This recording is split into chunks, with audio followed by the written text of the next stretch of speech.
د کراچۍ په ګڼه ګوڼه کې داسې لارۍ ښکاري چې په بېلابېلو رنګونو او نقشونو سینګار شوي. پر لاریو د انځورونو د هنر اوس یو نړیواله بڼه اخیستې او له پاکستانه بهر یې نندارتونونه هم جوړ شوي.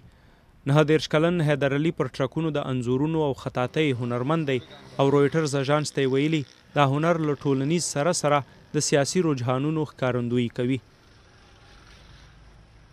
اور محترمه بېنظیر بھټو د پخوانی وزیر اعظم بېنظیر بھټو تر وژنې وروسته پر لاریو د هغې انځورونه زیات دود شول.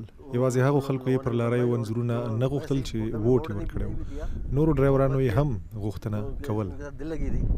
علي وایي د ټرکونو انځورونه یې په امریکا، اروپا، کاناډا او ځینو آسیایي هیوادونو کې نندارې ته وړاندې شوي. خدای راته دا موقع راکړه چې په ګرده نړۍ کې خلکو ته د پاکستان د رنګینه بڼه او څهره وښیم.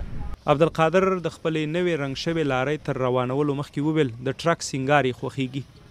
شوق کے لیے کر رہا ہوں نا، شوق کے لیے محنت کر رہا ہوں تو بچے له دې سره مې شوق دی، د همدې شوق لپاره زیار باسم.